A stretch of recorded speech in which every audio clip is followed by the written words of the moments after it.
muita tecnologia disponível hoje em dia. Mas eu sempre digo, é bom quem testa a tecnologia, porque senão não surgem novas tecnologias. Mas para nós, gestores, a tecnologia ela tem que pagar a conta. Eu sempre digo isso. Quando qualquer empresa vem me oferecer algum tipo de tecnologia, eu falo, cara, precisa pagar a conta. O investimento é para pagar a conta, senão não faz sentido. Só para mostrar para os seus amigos, né? É igual quem tem hoje casa inteligente. Alex, acenda a luz. Mas qual é o ganho que você está tendo naquilo ali? Você está economizando energia? Ah, tô. Opa, então, tá bom. Mas não é só para mostrar, não é esse o ponto.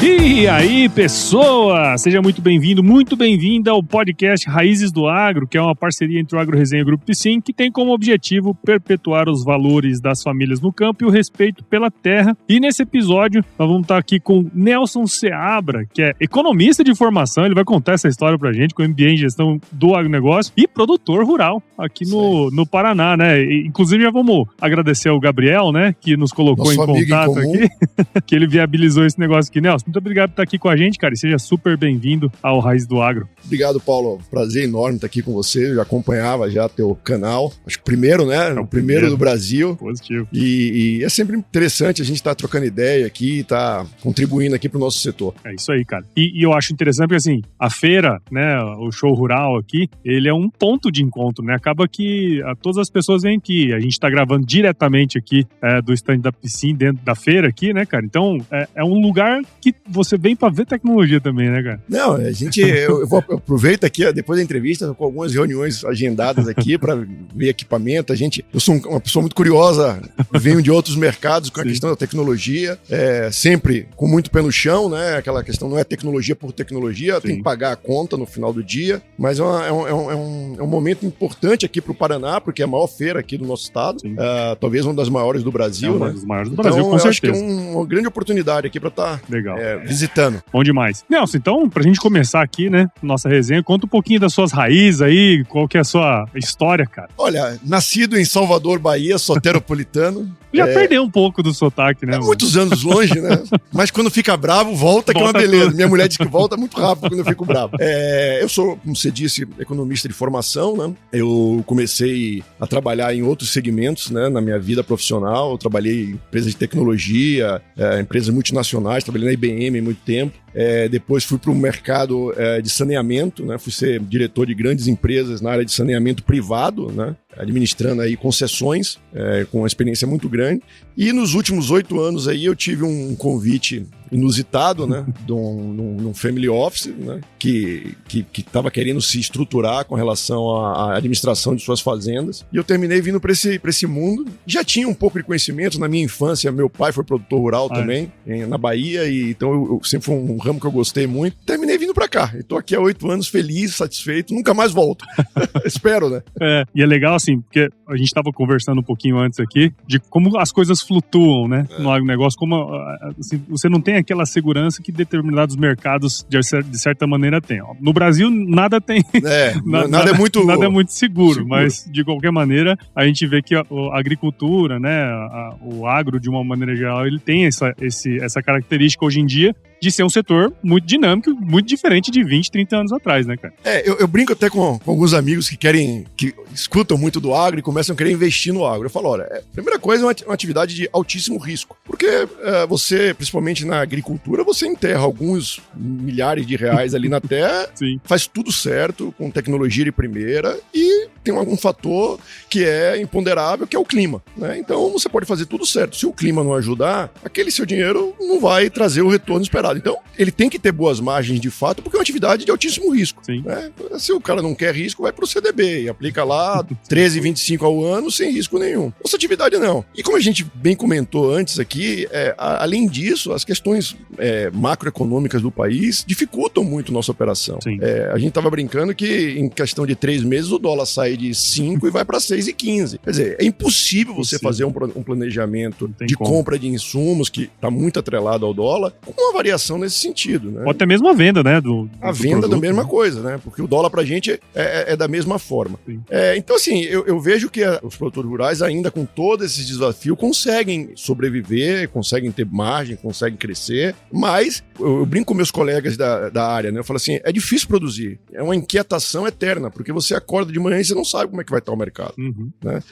Fora as coisas que aí sim, no mundo inteiro tem, que são guerras, período de seca e tal. É muito difícil, mas a gente tenta, na medida do possível, utilizando ferramentas apropriadas, prever algumas situações e fazer algum tipo de segurança para que a gente não fique tão à mercê dessas variações aí externas, né? Sim, sim.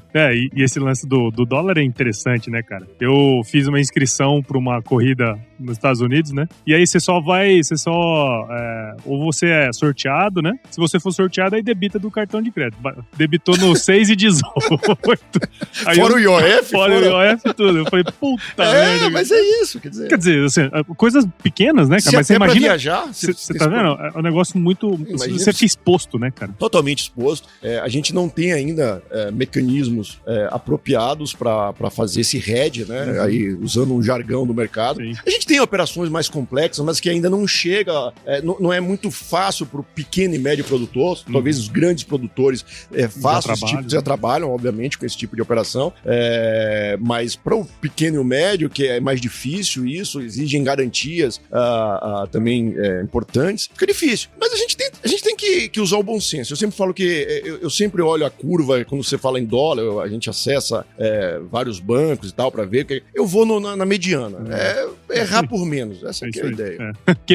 Se dá melhor quem erra menos. Quem erra menos. Esse é o segredo. Mas, cara, acho que uma das questões bem interessantes da sua história, né? Você falou bem rapidamente ali, tipo, eu era executivo de empresa e tal, e aí vim para um family office para cuidar e estruturar os negócios da família, né? Mas conta um pouquinho, cara, dessa transição, porque eu imagino que para você, assim, por mais que você tenha algo, né, relacionado com a família e tal, né, um sentimento porque a gente é assim, né? A gente tem um sentimento, né, cara? Mas como é que foi essa transição, cara? Porque isso aí é uma coisa que pega também no dia a dia, né? Não, e eu não sei se você, nas suas pesquisas tem isso aí, mas eu sou genro do dono da family office, que dificulta ainda mais. Sim.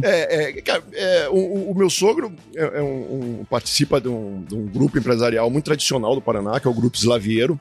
Tem investimento em uma série de setores, como indústria de cimento, reflorestamento, concessionárias de automóveis e tal. E ele, especificamente, era o da família que cuidava dessa área, da área de automóveis e caminhões. Mato Grosso tinha, já tem até a rede, Brasília, né? Nós temos também concessionárias lá, enfim. E a família, o Grupo Slaviero, ele é originalmente um grupo madeireiro. Lá em 1940, né? Os pais dele, né? Os tios dele e o pai dele eram madeireiros. E eles começaram, obviamente, a abrir áreas aqui no oeste do Paraná, com a finalidade de madeira. E depois que essas áreas eram abertas, tinha que dar alguma destinação a essas áreas. E aí começaram a entrar na questão da pecuária, né? E depois, nos anos 80, 90, e mais na questão, quando a soja começou realmente a ter uma importância no país, eles começaram a ir para a soja. Então, hoje a pecuária é um grupo pecuarista e de produtor rural, né? A família inteira. Eles têm esses investimentos, mas todos eles, a grande maioria deles, tem também um braço de produtor rural. Então, isso para meu sogro sempre foi um negócio, digamos assim, de segundo plano, né? Ele tinha propriedade, a propriedade era administrada e tal, mas não era uma coisa que ele se dedicava a profissionalizar aquilo. Ele, 2 filhas mulheres que não se interessam pelo agro, tem outras atividades comerciais, cada uma delas. A gente tem uma relação, obviamente, precisa ter uma relação de confiança muito grande antes de trabalharmos juntos, né? Sempre tivemos uma relação quase que de pai e filho. E ele sempre dizia, puta, eu não quero mexer na sua carreira, mas no dia que você pensa... Foi cantando, foi o canto da sereia, sabe? Sei, bem. Olha, eu não quero interferir na sua carreira, você tem uma carreira muito boa na área executiva, mas no dia que você pensar em querer ficar mais aqui pelo lado do Paraná, eu viajava muito nessa época, ficava muito tempo longe da família, tá? E há 8 anos atrás, ele disse, olha, eu tô ficando mais velho, não quero mais mais ter a obrigação de ir para a fazenda, para administrar a fazenda, eu quero ir lá para descansar, para curtir, e eu preciso de alguém que venha, eu não tenho um sucessor. E aí a gente entra naquele problema que é a sucessão das famílias produtoras rurais, né? E aí ele disse, olha, venha, se quiser, venha. Eu também estava num momento de carreira que estava querendo mudar, sabe? E como eu gosto do ramo, né? Como eu disse para você, eu tenho uma origem... Isso faz toda a diferença, faz toda a diferença. Eu era daquele que, meu pai era produtor rural na Bahia e eu acordava de manhã nas férias, às 6 horas da manhã com um canivetinho já na bota, e cutucava e falava, pai, vamos. Então eu já gostava do negócio. Sempre gostei de cavalo e tal. Legal. Gado. Eu falei, eu vou. Cara, foi assim, uma experiência que eu digo que foi um MBA na minha vida. Imagino, cara. Porque a primeira coisa é você conseguir separar a questão de relação familiar com a relação profissional. Eu disse pra ele, olha, eu tenho apenas uma condição pra tocar. É que, de fato, eu tenho a carta branca. Eu, obviamente, tenho que me reportar a esse family office, do qual o senhor é dono, mas a gente vai estabelecer datas para reuniões, para apresentações e tal. O que não dá é que o gerente da fazenda não saiba para quem que ele vai se reportar. Se ele vai se reportar, coincidentemente, ele é Nelson também. Pro Nelson genro ou pro Nelson sogro. Não, fique tranquilo, você tem carta branca. E aí foi uma revolução, cara. A gente, assim, ele hoje tá absolutamente satisfeito. Porque você imagina, Paulo, eu cheguei nas áreas, né? A gente começou a falar, olha, vamos transformar isso aqui. Aquela questão que todo mundo fala, transformar a fazenda em empresa, é verdade. Você precisa. A grande maioria dos produtores rurais com quem eu me conheci, procurei informações da região, não tinham isso, né? Então, nosso amigo em comum, Gabriel, a primeira coisa foi buscar um software, um sistema que me desse parâmetros para eu tomar decisões. Porque senão você fica num voo de um Boeing sem instrumento. No meio da tempestade. Você não sabe quanto você ganha, você não sabe quanto você gasta, você não sabe qual é a sua margem, né? Você não sabe qual é o gasto que você tem com os implementos, com os tratores. Então, assim, a fazenda não tinha essas coisas. Era tudo, como a maioria, olha... quebrou o trator, vai lá e conserta. Mas esse trator já tá quebrando tanto que talvez já vai lá trocar, mas você não tinha os dados, né, pra isso. Então a gente começou a fazer isso, criei centro de curso. Aí eu peguei muito a minha experiência executiva. Claro, isso que eu queria trazer. O que você trouxe, né? Eu falei o seguinte, olha, você tem que ter centro de custos, porque senão você não consegue, até para você, do seu funcionário, ser medido. Né? Então hoje eu tenho um centro de custos para pecuária, para agricultura, eu tenho 2 gerentes que se reportam a mim, um especificamente para pecuária e outro especificamente para agricultura, e eles têm as equipes dele abaixo. Eu não converso muito com a equipe deles abaixo, exatamente por isso, porque o que acontece muito em fazendas? O boiadeiro, por exemplo, ele tem algum problema, ele não fala com o gerente. Se ele tem, porque o dono tá ali todo dia no curral com ele vai, começa com... Você tira do gerente, digamos assim, o trabalho que é dele, de gerenciar a pessoa. Então você tem que capacitar seu gerente para gerenciar pessoas, mas você não pode tomar uma decisão com o funcionário à revelia dele. Sim. Isso acontece muito, porque faz parte da cultura, inclusive, do negócio. Então a gente começou a criar hierarquias, no bom sentido da palavra, não engessar o negócio, mas olha, você é o gerente da área de agricultura, a decisão é sua. Quem vai contratar é você, quem vai demitir é você, quem vai avaliar é você, e eu te avalio. Era exatamente do mercado que eu vinha. Sim, né? O mercado empresarial é exatamente assim, né, cara? Só que e aí foi um erro que eu cometi, que eu digo aqui às pessoas que estão vindo de outras áreas, que vão para o agro, você tem que... Eu fui aprender isso alguns tempo depois. Você não pode também trazer para o agro a ferro e fogo o que é gerenciar pessoas numa indústria. É completamente diferente. O que é mais diferente na sua visão? É diferente, primeiro, porque muitos desses funcionários moram na tua propriedade. Então o cara se desentendeu com a mulher dele, ele tá dentro da sua propriedade. O outro, na indústria, ele tá num dia ruim, ele vai, trabalha, 6 horas da tarde ele bate o cartão dele, ele vai embora, você não sabe o que aconteceu. Se ele foi pra um botequim, se ele brigou com a mulher, o que é que ele fez, você não sabe. Na sua propriedade, você sabe. Você tem uma vila, eu tenho uma vila. Tem fazendeiro que brinca, né? Que se pudesse, botava um funcionário a cada 1 quilômetro de distância, porque fica numa vila. Então você tem problemas de relacionamento, às vezes, que você precisa administrar, né? Você tem problemas com, às vezes... Olha, você imagina, 20 famílias morando. Sempre tem um que tá com problema com um parente doente, tá com um problema financeiro, o outro tá... Então, essas coisas você precisa ser diferente. Não dá pra você tratar. Então, você termina sendo, assim, também um pouco de orientador das pessoas. O que na indústria é muito menos. Claro, muito menos. Você se envolve menos com as pessoas. Mas, né? Lá você se envolve de fato com você conhece a mulher, você conhece os filhos. Eu chego às vezes na fazenda com um monte de bala, distribuo com a criançada, entendeu? Então você começa a se envolver, você tem envolvimento.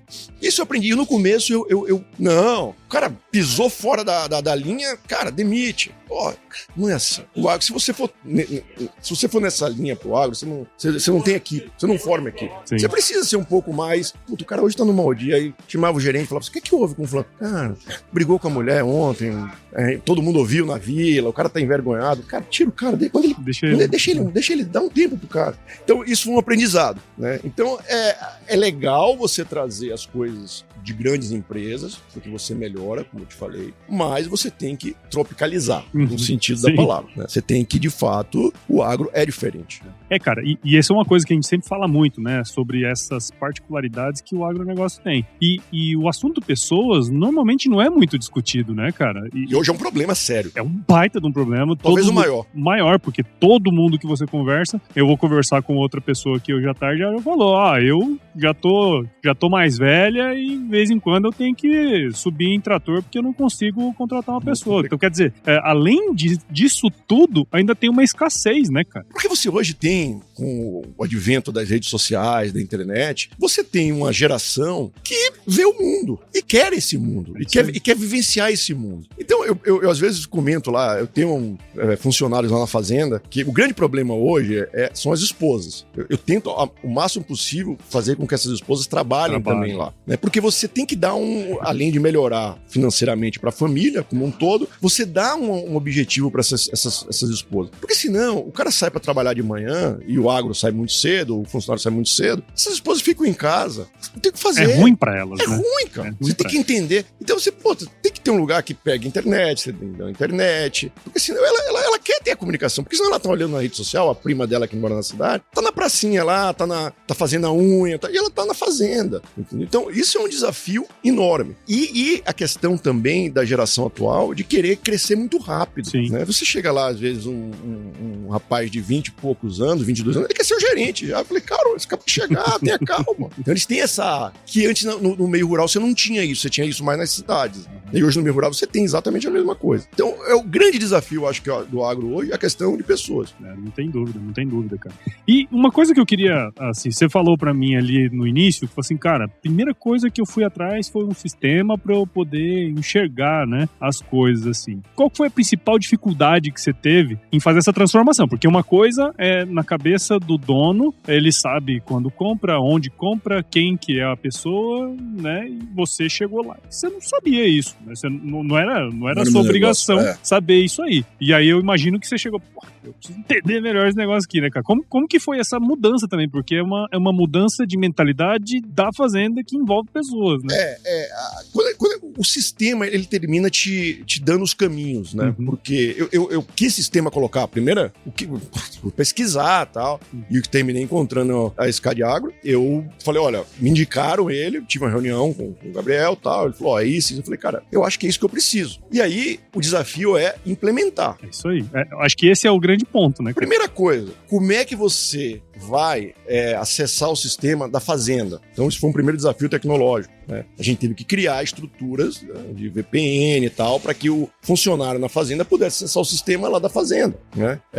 Segundo, treinamento. Você precisa pegar esses caras e ensinar eles a treinar, a mexer no sistema. E incutir na cabeça dele o quão importante é aquilo. Porque, senão, a nota fiscal chegava na fazenda e aquilo se perdia, entendeu? Você só recebia o boleto para pagar. Então, a primeira coisa que eu falei, não se paga nenhuma despesa mais em nenhuma das 3 áreas nossas sem o acompanhamento da nota fiscal. Isso foi a primeira coisa. Porque a gente recebia os boletos, pagava e não sabia nem o que estava pagando, né?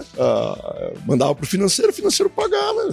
Primeira coisa. Então, o sistema proíbe a gente de pagar. A segunda coisa a gente tem que estar sempre absolutamente em dia com a alimentação do sistema. Não adianta você ter um sistema que você está 2, 3, 4 meses atrasado em notas fiscais, de pagamentos, etc. E continua no Excel. Não adianta. Ou você muda de fato, ou você não muda. E você mostrar para o funcionário que aquilo, no fim do dia, vai mostrar o quão ele é bom, né? O quanto que ele traz de resultado. Eu falo pra eles, olha, com isso aqui eu consigo medir isso. E aí gera até uma competiçãozinha boa entre eles, entendeu? Por exemplo, o cara da agricultura, da pecuária, do gerente, fala, puta, ô, seu Nelson, tá dando mais resultado na agricultura ou na pecuária? Como é que tá lá? Não, tá igual, tá. Então, assim, pra gente gerar prêmios, bônus de final de ano, eu preciso medir, claro, né? Não dá pra ser a revelia, né, cara? Não dá pra ser revelia, como era no passado, né? E até hoje, na maioria, o cara combina lá um valor. Qual é o desafio que esse cara vai ter pra melhorar?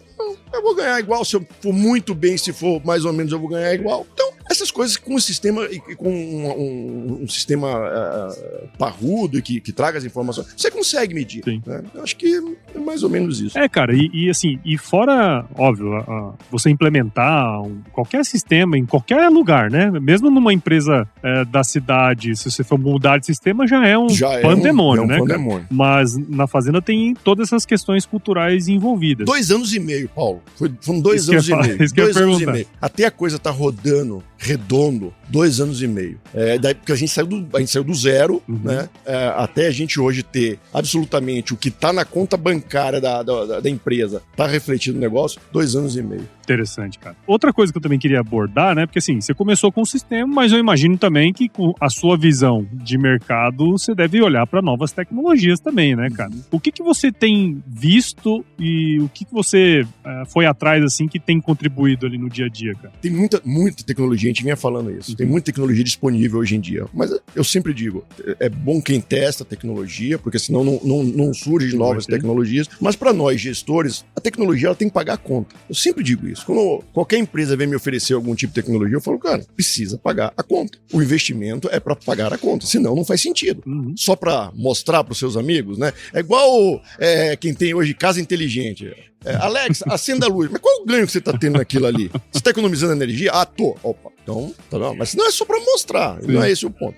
Eu acho assim, a primeira coisa, a gente aqui no Paraná, a gente tem cooperativas muito fortes, que ajudam muito a gente, né? Então, assim, a questão da tecnologia, tecnologia que eu falo de implementos, de adubagem, de fungicida, herbicida. Então, elas, como são grandes empresas, elas trazem pra gente muito rapidamente isso. A gente tem um acesso muito bom. E outra coisa que eu falo, quer dizer, um exemplo que eu dou, é fazer de fato o que está previsto. Por exemplo, tem muito produtor que fala o seguinte, eu tô fazendo agricultura de precisão, que é um negócio espetacular. Eu sei o que você vai falar. Você tá fazendo, mas o cara disse pra você fazer a receita do bolo com o meu brinco, colocar 5 ovos e 2 kg de manteiga. Você tá colocando? Veja bem, minha terra é muito boa. Então, em vez de 5 ovos, eu coloco 2,5, que tá louco de bom.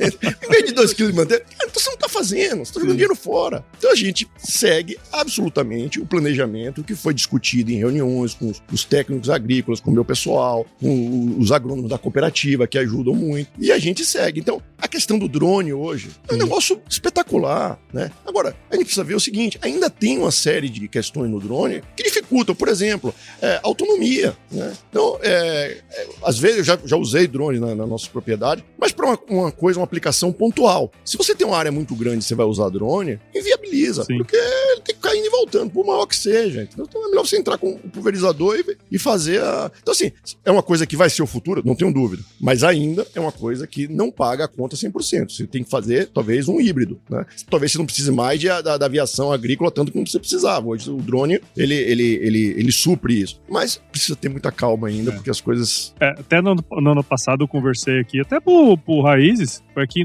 em Cascavel com o seu HCIS, né? E aí ele comentou exatamente isso. Falei assim, cara, eu estudei esse negócio de drone uns 4 anos, antes de eu tomar a decisão de comprar ou não. E aí envolve tudo isso, o tamanho da área, quais são as culturas que eu tenho ali, como que isso vai me ajudar de fato a pagar a conta. Porque é isso, né, cara? O produtor, ele é adepto de novas tecnologias. Claro. Desde que ela entregue, né? Tem que entregar. Eu tive um problema há umas safras atrás de cigarrinha no milho. E o milho já estava muito alto, não tinha como entrar com o pulverizador. Qual é a solução? O drone. Cara, foi muito bom. Sim. Era uma área localizada, a gente entrou com o drone, fez a aplicação, o resultado veio, foi muito bom. Mas depende a casos e casos. Se você for analisar o custo por hectare, que provavelmente deve ter sido um pouco maior. Foi maior, sem dúvida, foi maior. Mas no todo... Naquele momento, especificamente, eu precisava daquela tecnologia. Exatamente. E, cara, bom, Toca nesse assunto também, cara, porque você falou uma coisa legal, e a gente tá aqui no Show Rural, né, Copavel, essa questão da cooperativismo, né? Assim, eu venho de Mato Grosso não tem uma cultura de cooperativismo, né? Paraná, Santa Catarina, são, acho que, os estados aí mais cooperativistas que a gente pode encontrar aqui no Brasil. Como que é essa relação, cara, com as cooperativas? Você falou que eles ajudam e tal, mas como que isso beneficia a região, né, como um todo, assim? Olha, a ideia da cooperativa é muito interessante, né? Porque você, como eu disse, você consegue trazer, ser acessível para o pequeno produtor tecnologias que talvez, se não tivesse cooperativa, ele demoraria muito mais para ter acesso. Mas assim, eu tenho uma relação muito boa com algumas cooperativas, né? Mas eu também, de uma forma muito transparente, eu tenho as minhas críticas com relação à cooperativa, né? Uma delas é a questão da venda do insumo vis-à-vis o acompanhamento do agrônomo, né? Técnico. É uma relação que, como é que o cara que me recomenda o que eu tenho que comprar, ele é medido por vendas. Eu entendo que a cooperativa tem que vender, eu entendo que ela tem que sobreviver, eu entendo. Mas me parece uma relação ambígua, né? Pô, você está me oferecendo, você diz que eu preciso colocar isso, isso e isso, e você ganha no outro lado por vender mais, né? Não estou fazendo juízo de valor, mas estou dizendo, é uma relação que, como cliente, eu tenho que questionar, né? Eu acho que as cooperativas, por exemplo, os contratos das cooperativas com relação à venda de insumos são muito fortes para o produtor rural. Eu brinco com eles lá, eu assino os contratos, eu falo assim, eu nem leio direito, porque eu já li algumas vezes, porque senão você não assina. Então eu acho que eles podiam ser um pouco mais maleáveis nessa questão jurídica. Entendo que é um risco para eles, mas é uma cooperativa. Eu não posso discutir isso com uma empresa privada, né? É uma cooperativa. Então, teoricamente, ela teria que ter Então, assim, tem algumas questões que eu acho que precisam ser discutidas e melhoradas. Mas, de um modo geral, as cooperativas fazem um trabalho brilhante aqui no Paraná. Não à toa que são as maiores empresas do estado. Você pega, talvez, as 5 maiores empresas do estado, 4 sejam cooperativas, não por outro motivo, né? E fazem um trabalho, como eu disse, de trazer tecnologia para o pequeno e para o médio produtor de extrema importância. Legal, cara. E o futuro aí, cara? O que reserva aí? São 8 anos, o que você tá pensando para os próximos 20 aí, cara? Olha, eu espero os próximos 20 um pouco mais sossegados do que os últimos 4. Lamento te dizer alguma coisa. Olha, eu espero um pouco mais de sossego, porque os últimos anos não têm sido fáceis para o produtor rural. A questão que a gente bate nessa tecla da insegurança no campo tem sido muito grande. A gente tem produtores, eu escuto de grandes produtores dizendo que hoje não comprariam terra mais por conta da insegurança que existe, né, por questões de invasão de terra, de pouca segurança jurídica, a segurança física e a segurança jurídica. Sim. Dizem que no Brasil até o passado é incerto, pois né? Exatamente. Então, isso eu acho que é uma questão que os nossos governantes precisam olhar com mais calma, né, com mais responsabilidade, porque, sem dúvida, quando você não tem a segurança, o investidor não vem. É do mesmo jeito que ele sai da bolsa quando a macroeconomia balança, o produtor ele vai falar, cara, vou comprar terra para amanhã dizer que é uma terra, essa terra não é minha, né? É de um cara que estava aqui em 1500, entendeu? É complicado essa questão. Então, eu acho que a gente precisa evoluir muito nisso. Eu acho que a questão, como você bem comentou, lá fora, o produtor ele tem um risco muito menor, porque ele tem instrumentos de seguros que garantem a ele não quebrar. Aqui o cara quebra. Aqui uma safra pequena quebra. Se ele não for um cara capitalizado, ele quebra. Sim. Você tem ainda uma dificuldade muito grande de financiamento, né? Porque você vai no Banco do Brasil, você vai pedir um dinheiro para emprestar, você pede 10, você recebe 2. E os outros 8? Né? Você tem que ir para o setor privado. Tudo bem, faz parte, tem que ir. Só que como o agro está num momento complicado, a gente teve algumas recuperações judiciais de algumas empresas importantes. Quer dizer, o próprio mercado tirou o pé do agro, né? Então hoje, para ele emprestar, né, ele exige uma garantia muito maior, né? Então dificultou isso para todo mundo, não só para as grandes, como os pequenos também. Então eu acho que a gente precisa caminhar nesse sentido. Se a gente melhorar isso, eu acho que a gente consegue, aí, nos próximos 20 anos, ter um agro muito mais forte, mais do que já com novos investidores vindo para cá, né, que eu acho que é importante, e com novas tecnologias, porque tudo isso é uma cadeia, né? Sim. Se você tem uma cadeia arrumada na base, você tem investimentos na indústria que vai trazer nova tecnologia, você tem investimento de quem compra terra, então você tem a mão de obra fica mais qualificada, você ganha um todo. Então, eu acho que tem alguns pontos que a gente precisa realmente melhorar. Mas, de novo, o agro é forte. né? Então a gente vai tocando e vai indo e eu acho que o Brasil vai continuar sendo um protagonista aí nos próximos 50 anos de produtor de alimento para o mundo. Não tem dúvida, não tem dúvida.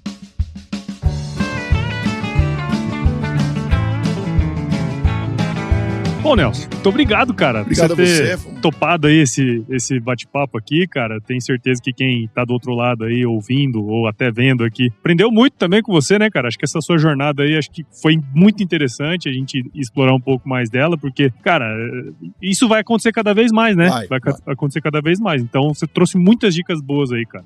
E você só... É engraçado, né, que a gente não via isso hoje. Hoje você recebe ligação de headhunter procurando para posições pro agronegócio. Que há 8 anos atrás era muito difícil, né? Hoje você... Então, assim, o conselho que eu dou para quem é um executivo de uma empresa, comece a olhar o agro, né?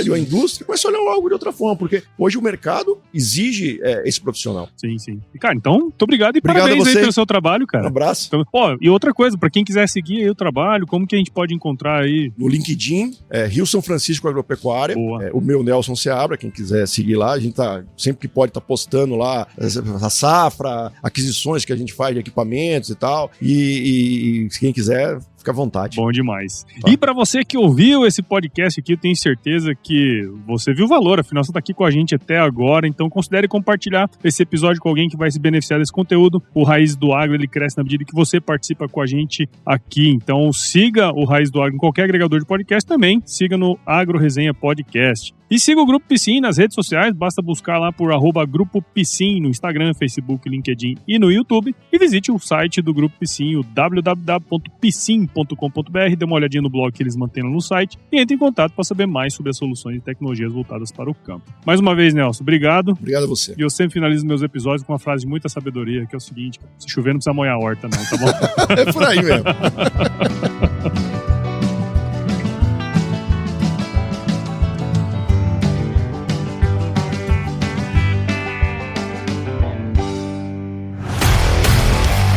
E aí, você gostou desse podcast? Se gostou, considere compartilhar esse episódio com alguma pessoa que irá se beneficiar desse conteúdo e nos ajude a alcançar ainda mais pessoas. O roteiro e a apresentação desse episódio foi do Paulo Ozaki, a produção do Agro Resenha e a edição do Senhor A.